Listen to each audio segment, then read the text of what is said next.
భీమాకు నేడు మూడు ఎవడికిస్తారయ్యా భీమా? మూ అయినంత మాత్రాన ఎవడికి భీమా ఇస్తారు? భీమా అనేది పరమ చెత్త వ్యవహారము.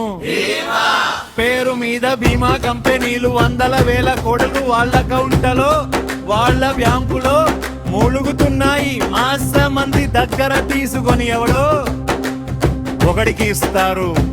అది నక్షణ కండిషన్లు పెడతారు. కరెక్టా కాదా? అంత కాదు, ఇంత బేరమాడతారు. కొమటోళ్ళలాగా, వ్యాపారస్తులలాగా.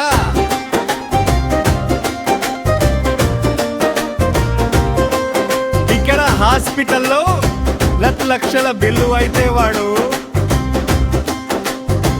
లక్షలు ఇస్తంటాడు.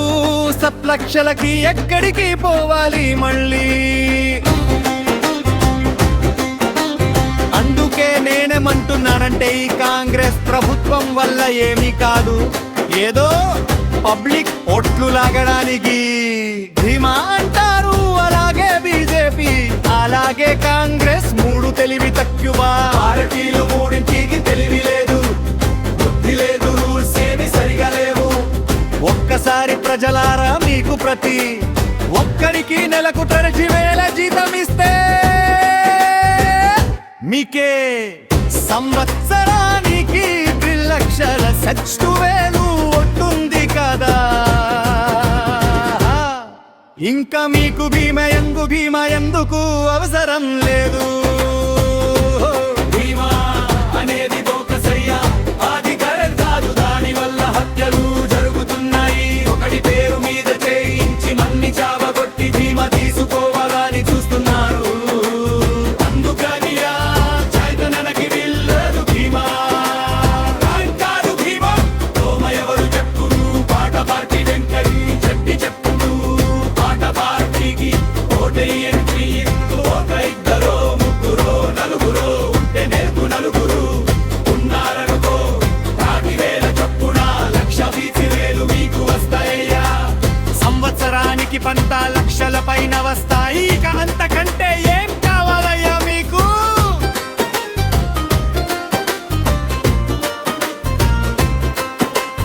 ఉచ్చిసయ్యల వరకు ఫ్రీగా అందనివి చదివిస్తున్నారా అందరినీ? చైతన్యవంతులను చేస్తున్నాం కదా. అందరికీ, మహిళలందరికీ ఉచితంగా రిచ్చులల్ల గోల్డ్ కారిచ్చి కార్ డ్రైవింగ్, స్విమ్మింగ్ అన్నీ చేస్తున్నాం కదా. ఎవరో చిన్న పిల్లలు బావిల్లో పడి ఈత రాకపోలేడు మంది వాళ్ళ కూడా 6 చనిపోయారు. అలాంటి సంఘటనలు చూసి అయ్యో, దేశానికి సిగ్గు లేదు, శరం లేదు. ప్రధానమంత్రి అంతే సంగతులు, ముఖ్యమంత్రి ఇంతే సంగతులు. అంతా దద్దమ్మ నా కొడుకులు చూసేసి అయ్యో ఎక్స్ గ్రేషియా. ఇప్పటిదాకా పిల్లలకు ఒక్కనా చాటుడుకు ఎక్స్ గ్రేషియా ఇవ్వలేదు. దద్దమ్మ నా కొడుకులు చూసేసి అయ్యో ఎక్స్ గ్రేషియా. ఇప్పటిదాకా పిల్లలకు ఒక్కనా చాటుడుకు ఎక్స్ గ్రేషియా ఇవ్వలేదు. ఒక టక్కరైతేనే ఇస్తారా ఇలాంటి దానికి కూడా? ఎక్స్ గ్రేషియా ఇవ్వచ్చు కదా. ఏమైతది? అనుకోకుండా చనిపోయినోళ్ళే ఇత్తగా. కాబట్టి ఇక నుండే పాట పార్టీ పాట పాడుతూ ఎక్చరిస్తే